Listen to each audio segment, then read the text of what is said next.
Welcome to The Curve Weekly, the podcast that keeps you up to date with all of the money, business, and stock market tea. Brought to you by the Curves research team. It's the latest insights on what's happening in the stock market, companies, other money-related news so that you can stay educated and ahead of the curve. You can thank us later for sounding smarter than those finance bros at your next dinner party. I really miss you. I know. Oh my God. I came into the studio this morning and I've got this beautiful big mirror that you put in there when you left. And I was like taking selfies and I was like, it's not the same. I really do. I do think like it's, distance makes the heart grow fonder. So many people are like to me, so do you and Vic live together? I'm like, no. We spend so much distance. Time together. I pitched that and she wasn't keen. We actually would have nothing to talk about. No. It's like when couples go to dinner, but they've lived together. It's like, what do they talk about? I know. And then, when you play guess the like, what's the relationship status? And you see people on their phone, you're like, oh, so sad. And it's like, is it? Or do they just like, is it? Are they just enjoying not talking? Are they quite happy? Just having a bit of a break from conversation. Yeah. Oh my God. And you've had a huge couple of weeks. Oh, it's been a week. The markets are giving me absolute whiplash. But then also my poor little dog, Miso, had to get hospitalized, which was pretty scary. I just got so frustrated. The vets were like she was sick like a week ago and took her into the vet and they were like, they just sent her home and they're like, just watch her for 24 hours. I was like, okay. If she gets worse, bring her back. I was like, okay, she's getting worse. Brought her back. And then they sent me home again. And then this is the third time. And I was just like, can you guys just fix her? Like, honestly, stop sending her home and me having to watch her and me feeling guilty because she's in so much pain. But yeah, she's back home. She's fine now. Thank goodness. The photo you sent me, well, when you were saying like she hasn't eaten for 4 or 5 days, I was like, oh my God, Miso's going to die. Like, this is not good. Which in dog years, them not eating for a week is like 3 months. It's like being on Survivor or something. Yeah. I mean, we did say she was a little bit podgy when we got back from New Zealand. Maybe she heard us and was like, right. Oh my God. No, I wouldn't say she's like alive and kicking. Like, she's alive. She's getting her energy back. And I would hope so after the amount of money that I spent. Honestly, this was only a couple of months ago. For anyone that has not listened to the podcast in a while, Vic was really smug about her new pet insurance approach. Do you not have pet insurance? No. Why would you not have insurance? Because I've kind of set up my own insurance fund. So I transfer money into a Miso fund that's building over time. So if anything happens, I will use that. But obviously the risk is tomorrow. She needs a back surgery. Look, if it had been a year later, I would have been absolutely fine. But the fact that it happened, I guess, as soon as I implemented my new profound insurance strategy. How much were you putting in? Like, what was the account at? I was putting, the account was at £500. Which is quite a bit. Yeah. And I was like, okay, cool. An emergency vet visit is like £150. So I was like, okay, cool. And then some medication. So what I didn't account for was 2 nights stay in hospital, which, was about £2,000. I know. No. So I'm in the red. God. I've got to kind of build up that insurance policy fund thing again. But you know what? I kind of scrapped it. I scrapped it and I went, you know what? Sometimes you're not always right, Vic. And sometimes there's insurance in place for a reason. So, yes. So you've got insurance now? I've got insurance now, yeah. I've had 2 insurance blowouts for the last month. You have actually. Wow, you're not having a great run. I feel like I just had a bit of a moment of my life where I just kind of lived life on the edge, which really backfired. So I'm not. I don't want to do that anymore. I want to be boring, steady, risk averse. But the thing is, you were in a position you were messaging me when before she was out of hospital, and you hadn't had your 3rd vet visit, and you were considering whether or not to wait for the time or whatever, because it was another £300 or something. And you were like, I wouldn't forgive myself if she wasn't okay and I hadn't spent that money. And we were talking about how scary that would be if that was a kid or a family member and you couldn't afford to choose the option that was going to keep them safe and healthy. Like it's it's been such a good reminder of I don't ever want to be in a position where the health of myself, my family, my pets, anyone that I love is in jeopardy because I can't afford to pay for the treatment they need. And that is why insurance is there, is because, you know, so that you don't have to make those tough decisions. And so I'm just absolutely kicking myself that I've been like constantly being like, I need to get insurance, and just hadn't got around to it. And I'm like, Vic, that should have been a priority, you know, like sort your shit out, you know. Had you been thinking that? Oh, totally. But I thought you were quite happy with your... Oh, but that was only like for the last, what was it, like few months. Yeah, I think financially it feels shit to spend money on insurance, but you never know when this thing's going to happen. And obviously I didn't have enough money. My insurance strategy didn't play out how I wanted to because life doesn't play out how we want to. And Miso got sick straight away. Whereas, you know, it's you're just taking a gamble. And I think I've realized that's not a gamble that I want to take anymore. Like the stress as well, just so not worth it. But a positive. Oh my God, what? When they gave her medication, I was like, hey, this is made by Zoetis, which is a company I invest in. So I'm kind of winning in the sense that I invest in the company that I have to spend money on. So yeah, a little silver lining. Did you get some dividends out or sell your stock to pay for the medication? If it makes you feel better, I also had a financial mare when I was in Australia last week. Oh no. Yeah, I reckon this gets me every fucking time I travel. I find it really, I'm just going to even like, as soon as I start talking, you're going to be like, oh, I know what happened. Basically, I wasn't using my phone while I was over there. So I had it on airplane mode and I was just using Wi-Fi. Yeah. And then for the weekend, I spent most of it in like Bondi and you know, wasn't in Wi-Fi. So I took my phone off airplane mode and was like, oh, how much could roaming be for the day or 2 days?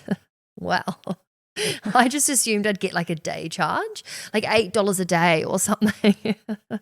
$188 later for like 80 fucking bytes or whatever of data. I kept getting these texts being like, you've used your $10, we're adding another. But I just thought my phone was wigging out and sending that text heaps. Yeah, because that happens. No. It was just sending you heaps of reminders that you've gone through your tiny amounts of data that they're charging you $10 for. So I had like 18 texts. Oh my God. You're like, oh my God, this glitch is really, really frustrating. Calling Vodafone, being like, excuse me, like, can you sort your shit out? I couldn't believe it. There usually is though. It's like I know a certain amount a day. Just the amount of times that I've had a blowout with like roaming and data, the only time someone will send me to prison is if I haven't paid my roaming bill. Like it's just so annoying. You've probably got one from like 5 years ago that's sent to an old address or something. It's like, but I think lesson is just stay on Wi-Fi. Yes, but like I get lost. I'm not very good with directions. What am I meant to do? Like, you know, I'm meant to be meeting friends. Like it's not ideal. Honestly, I cannot believe in this day and age. There's not a fucking international phone I know. company. Come on, Elon. Can what you is sort going out on? Like we all have phones. We all travel. Yet it's like ripe for disruption. Maybe. Should we start a phone company? Maybe when we wrap up the curve, we can rival Elon Musk. We can start a global telecommunications going. Yeah. Telecommunications and tax are the two things that need to get with the times in terms of people working and moving all around the world. Yes. Neither which really float my boat in terms of getting into.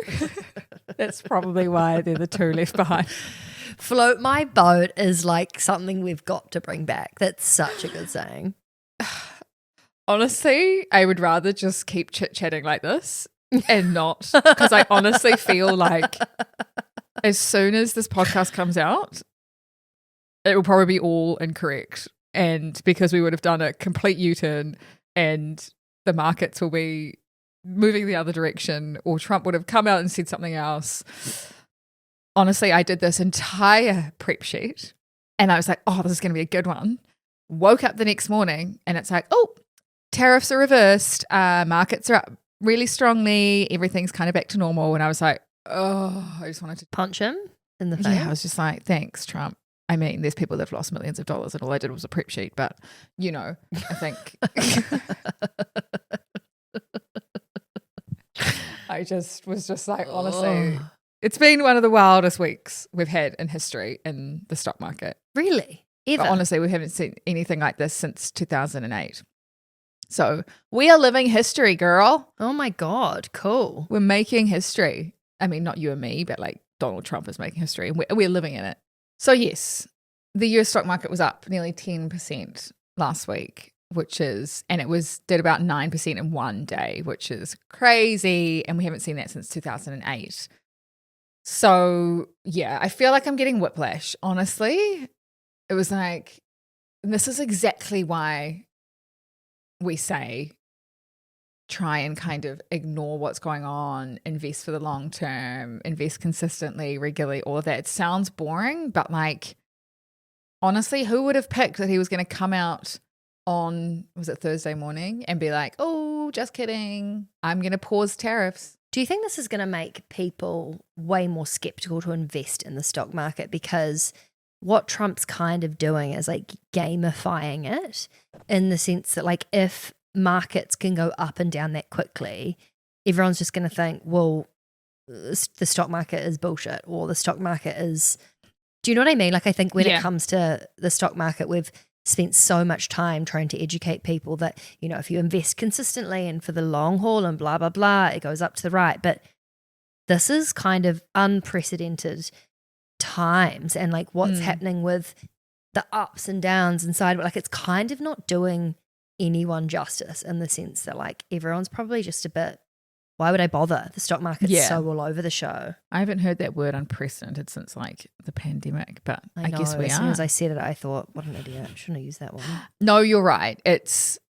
Everyone's saying it's not, the damage is not being done in the stock market. The damage is being done in the long-term impacts that this will have, this flip-flopping from Trump, that the damage that will have on the US as an investable stock market is going to be way more lingering than people are talking about what the US economy is going to be like. Will it be stronger? Will it be weaker? Will the rest of the global countries, combine forces and go against the US? Will it mean more inflation? It's like, but yes, that's important, but there's also something else going on here, which is that the US stock market has been like a powerhouse. It has been the biggest stock market. It's been the most consistent deliverer. And with someone in power that's flip-flopping and having these big gyrations of movements, it's becoming, you're right, it's becoming, whoa, this is way too volatile for me. I'm going to go and invest in a much more stable, steady economy and stock market, which might be Europe, it might be China, it might be Australia or New Zealand, and there's going to be impacts like that linger for a very, very long time. I think a lot of the conversations that are sending me into a bit of a tailspin are like not so much the stock market. Like, I mean, yes, the stock market. It's more, I mean, like in the weekend, I was away with some friends. We went to Raglan and we were sitting at the wharf having fish and chips. And one of my friends was like, we were talking about Trump and we were talking about politics. And we'd met this lovely Polish girl who was talking about, we were just like having a really interesting conversation about history and things that have happened and what we're seeing in the world. And it was quite cool having someone from Europe taking part in the conversation. And one of my friends was like, oh, I just am ready to move to a farm and just delete all social media and have nothing to do with the world. I don't know. I think it's easy to spiral and start to like think worst case scenario. But when you see stuff that is this unhinged, it's kind of like, doesn't feel like conspiracy theories anymore. It feels kind of realistic. Yeah. And, and the example that this girl was using with regards to the Second World War, because we were talking about like what happened was because so many people were so desperate and so poor, and there was such economic uncertainty that people just needed to sort of be told what to do because it was life or death, And the idea of what Trump's doing and this like instability and what the flow-on effects could be I don't know. It's like, it's kind of scary. Oh, definitely. It's like there's so many possible negative outcomes of this, yet a lot of people in the US will probably be hanging on to one or two positive things that might come out of this, but not thinking of like the flow-on impacts or like the bigger, broader impacts this will have. But yeah, it's kind of like propaganda, essentially. And this is the thing, is it's like, you know, if he or all of his billionaire mates own all of the social media and data, and like think about the things that you can influence and make people think and do and feel when you're kind of in charge of all of the media that we see. Like it is like, I think it started to spiral me beyond, like I was aware of how bad it was, but in my head I was like, oh well, it's 3 more years, it's 3.5 years, but actually so much of what he's doing is like outside of like the Constitution and what has been so it's like, well, what if he ends up being in power for longer? What if it's like ends up we're in a dictatorship? Like it's, I don't know, I was just like, oh my god, do we all move to farms and just like live together and delete social media and we just pause the curve and we create the Calf Institute and we just have lots of cows. Oh yeah, I like that. Yeah. How to grow your herbs, water consistently and regularly, and keep them for the long term. I mean, it kind of works. I'm here for it. Let's all move to the herb and just God. No, but there's been protests, like thousands and thousands of people protesting in the US because of exactly that. It's like, this is not a democracy. This is a dictatorship of Trump and all his billionaire mates.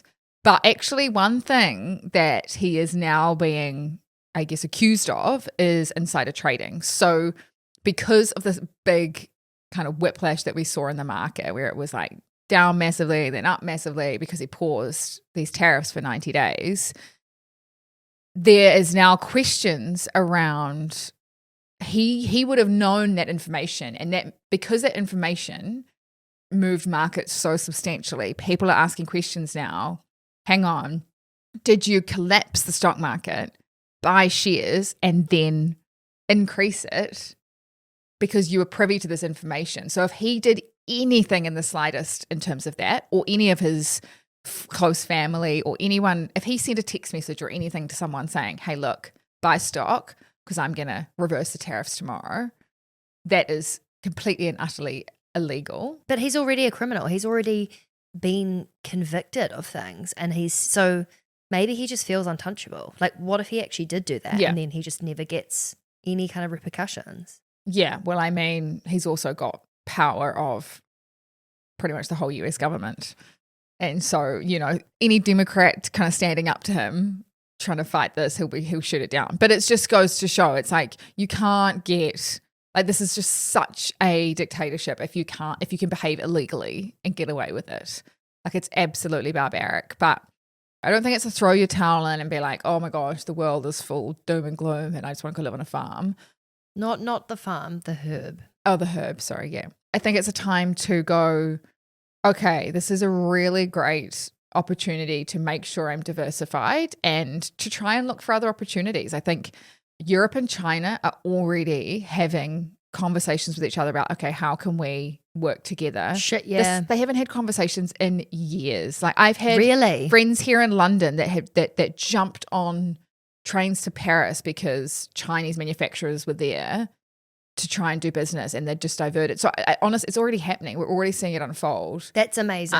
And I think it's just going to be stronger. So I think there are, well, it might not seem like, you know, silver linings in all this, there is a whole world out there that resides outside of the US that, you know, is still going to want to operate from a really strong position to counteract these tariffs and, you know, prove to the rest of the world that there is still innovation and growth and prosperity and autonomy and independence and democracy. But I also think it's a really important point though, Soph, because it's like you need to vote because these are the people that you're voting in power, and now you can actually see how much of an impact they can literally have on you and your wallet and your livelihood and your life and the people you love and like your freedom of speech and choice. And like it's actually so interesting because I think in the last couple of years I've only, really honestly, maybe not even that long. I think since there's been so much political and economic uncertainty, it has really highlighted that. I think sometimes with politics, like especially for me when I was younger, it did sort of feel like I had the approach of like, well, it's just one straw, you know? And like, I know that sounds so uneducated and so actually embarrassing to admit.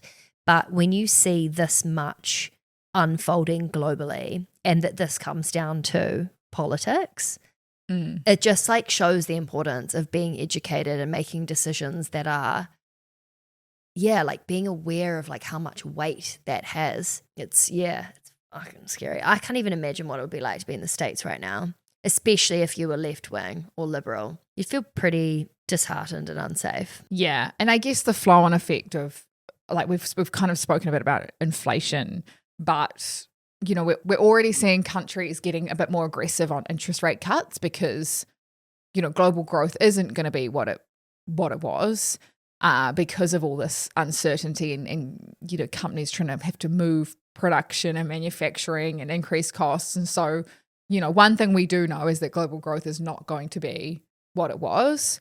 You know, if we looked at New Zealand, for example, our two biggest trading partners are China and the US, and then you've got Australia in there as well.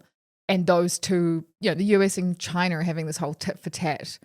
And then Australia's getting caught up in the mix. We're getting caught up in the mix. So it's like, yes, we might sit here and go, woohoo, we only got a 10% tariff, or, you know, but there's going to be flow-on effects. But we're already seeing like New Zealand's cut interest rates this week. What does that mean again? So that means that you're not going to get as much money on your savings in the bank. So term deposit rates come down, but it's done to stimulate the economy. So it's done to help grow the economy because it means people aren't saving as much, they're spending, they're taking on debt because debt is cheaper, mortgage rates come down. So it's used as a lever to kind of put fire in the belly of economies. So we will probably see this play out in a lot more countries around the world, which unfortunately means people that have a lot of money in term deposits are going to be the most impacted. And who are those people? Oh my God, elderly people. This is really hitting the retirees. Not only if they've got a small amount in shares, not only is that, you know, falling off a cliff. Well, that was dramatic. No, it's not falling off a cliff. Sorry. I've been reading too many headlines. Yeah. It's blood on the streets. It's it's a sea of red. Yeah.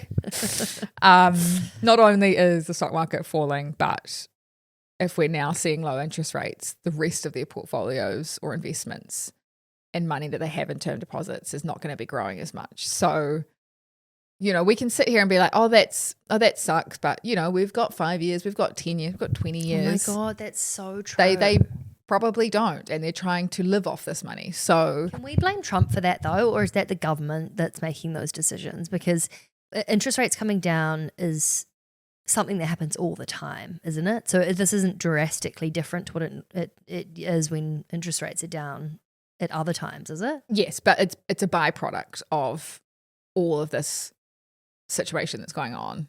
Because if we take New Zealand, for example, you know, if we're not exporting as much because our 2-3 major countries trading partners aren't growing as fast, we're not exporting as much, we don't need to hire as many people in those, you know, in agriculture or in tourism or whatever, and hospitality suffers. So the way to stimulate that is to reduce interest rates. So it is a byproduct of lower global growth that we're going to be seeing. Which is when everyone's talking about like the fears of a recession. That is really what this is about, which is interest rates going down is because people don't really want to spend money. And if it's cheaper to borrow and be in debt, more people are likely to do it, which will help stimulate the economy. So it's that whole circular thing. Yeah.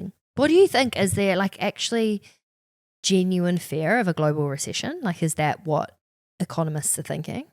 I don't think a global recession. I just think it's going to be lower growth than was expected, and there will probably be countries that will head into recession. You know, countries that do rely on the US a lot. The US itself could even head into recession. there's talk of that. I mean, there's so many kind of what ifs at the moment. I feel like there's almost this weird feeling of like, what if the US comes out stronger and better than ever? Like, what if everyone moves all of their manufacturing to the US? What if all of a sudden the US is so dominant that it's almost the opposite of what you said before, where other economies don't start thriving and actually it's all centered in the US because there's no other way to do it, and people are just like, well, that's why Trump has done this, because that's what. No, I know, but like imagine if that's actually what happens. Yeah, I mean, their unemployment is at 4%. It's at like all-time lows. Well, not all time, but it's at such a low level. I mean, where are they getting all these hundreds of thousands of people into these jobs if they're going to move the manufacturing? And it's going to take years. It's going to take years to move this. This is not, Apple overnight going, okay, cool, we can now manufacture iPhones in the US. And if they did do that, iPhones are expected to jump in, there's talks of $3,500 iPhones, because, okay, well, if you're going to get all your parts from America, you're going to make them all in America, you're going to pay American wages, that's the price. And then, does it really mean that we're not going to be buying iPhones, or, we're going to have less presents under the Christmas tree or less, food in the fridge? It's like, no, we're going to be paying those prices.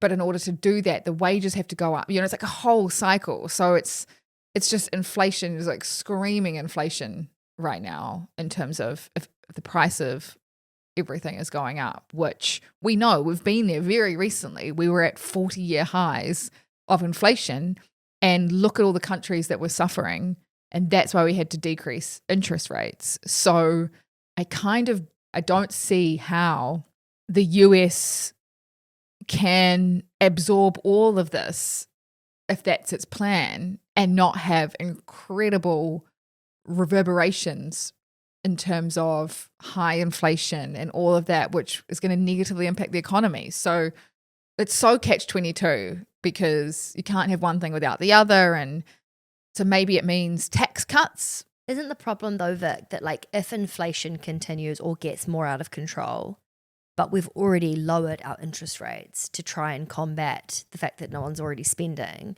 is there a risk of like that then going into like deflation, where it's like we're actually the opposite happens? Or I remember a while ago you saying like the reason you can't bring interest rates down too much is because you need to be able to have levers to pull in case inflation or something happens and you need to pull them down.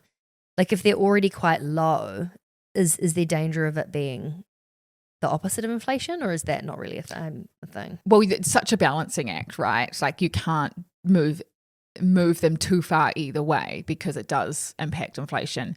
But if you get to 0% and you've still got inflation out of control, then you go into negative interest rates, which is an absolute mind boggle. You're effectively paying the bank to hold your money. And it's just like, it kind of breaks the system, really.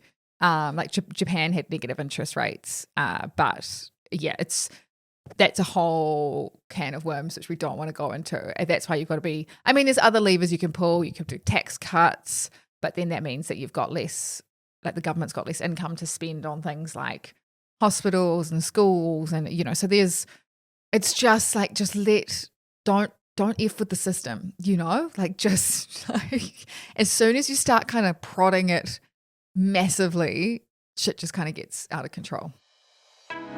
The Curve Investing Club is the world's first digital investing club for women to build their wealth. It's a place where industry experts like myself and beginners can really, really join forces to share knowledge, swap ideas, and make money through investing. So if you're listening to this podcast, you probably are aware that saving alone, unfortunately, can't make you a millionaire, but investing definitely could. So we wholeheartedly believe in the power of community and that the best investment ideas come when we collaborate and learn with each other. So bring your friends, your mum, even strangers on the street if you want. There really is strength in numbers, and we're so excited to create a community that's just for you. I think I just want to kind of summarize is like some really great advice that I read from Scott Galloway, who is like, your dream man / slight Tried to get him on the podcast, but it hasn't worked yet. Whatever happened to that? Yet. I kept chasing him, Let's do it again. Let's send him this clip so that you just look like a total fangirl. Yeah.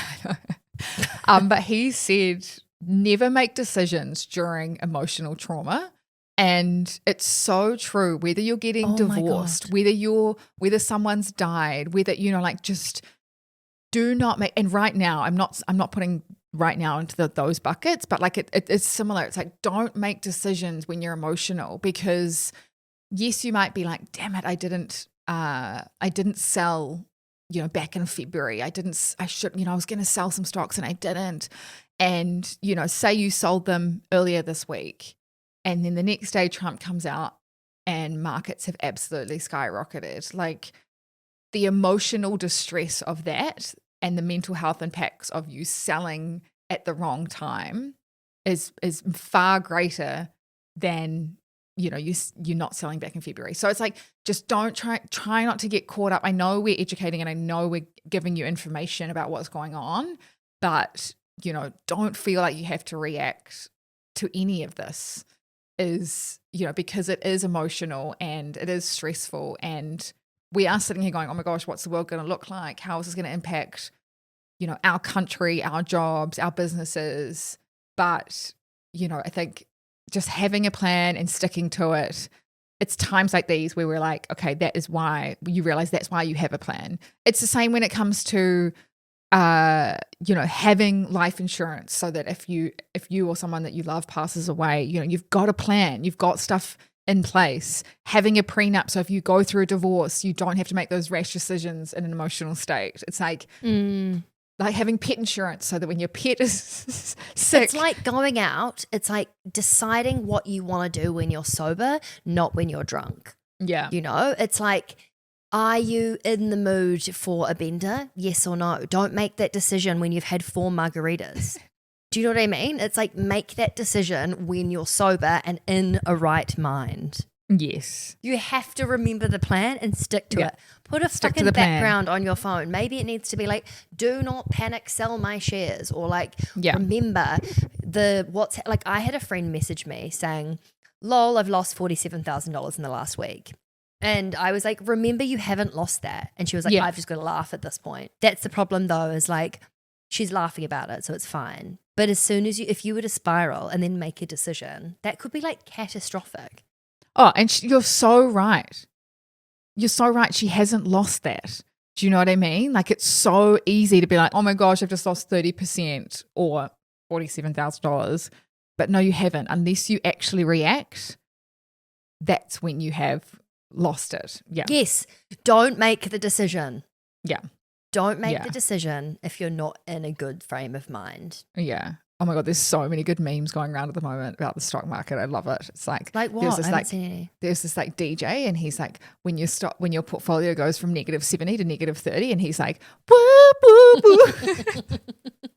Oh my God, there's some such good ones of like, what's that movie where there's the 3 of them in the car and they're singing? Anyway, there's one in the back and she's like, gold, and she's like, whoop, whoop, whoop, whoop, whoop. And then the other, and then there's like Bitcoin and stocks are just like absolutely not enjoying it at all, and they've just got these sour looks on their faces, and it's like, she's just like, whoop, whoop, whoop, whoop. Oh my God, that's so funny. That's actually quite funny, because I did actually buy gold, and it's not like I put a little bit in gold in an ETF that we spoke about in the investing club. Oh yeah. And it's just been interesting to watch it. Like, I know you always talk about how gold is like so safe and blah, blah, blah. If you zoom out on like 3 years, 5 years, it is just so steady. It's also boring. But sometimes boring. we like boring. We like the mild. We like the mild curries. We like insurance, and we like sometimes a mild curry. Yes, sometimes, living life on the edge is exhausting. That being said, always have insurance, always have a plan. And if it all goes tits up, please follow us at The Herb. Oh my God. We're taking herb requests. If you want us to grow rosemary, basil, we're open. We're open to anything. Yeah. We're diversifying, In fact, we'll consider planting tomatoes or lettuce if we have to. Yeah. We can diversify away from herbs if we must. Yeah. Have a good week. And Wait, are we not going to talk about anything else except Trump? I don't think anyone cares about other stuff right now Yeah. when there's, Trump headlines. But I'll include some more non-Trump stuff next week. We also have a meeting now, which we're 10 minutes late for. That's what I forgot. Oh, I see. That's why. No, there's nothing else to report on. There's nothing else. Talk to you soon. Okay, bye. Okay, bye. Thank you so much for listening to The Curve Weekly. Make sure you hit the subscribe button to stay up to date with all the money, biz and stock market news. And if you like what you heard, we would love a review. Thank you. Yes, we would love a review. But if you did hate it, please, don't leave one if you hated it. No, but in all seriousness, could you please leave a review? Because it really helps other people find our cute little podcast. And we hope you have a good week and see you next Monday. Bye. Bye. Sweet. Yeah. See you next Tuesday. Lol. See you next Tuesday. I mean Monday. No, actually, though. New episodes out every Tuesday. Okay, quickly. The Curve was created to empower and educate you about investing, but we are not financial advisors. Our platform exists for educational purposes only, and it doesn't provide personalized investing advice for your individual needs and should not be relied upon to make an investment or financial decision. And always remember to do your own research before making any investment or financial decision. We're here for any knowledge and support you need, but the final call is always yours. And thanks for being here. You got this. Yeah, we know you got this.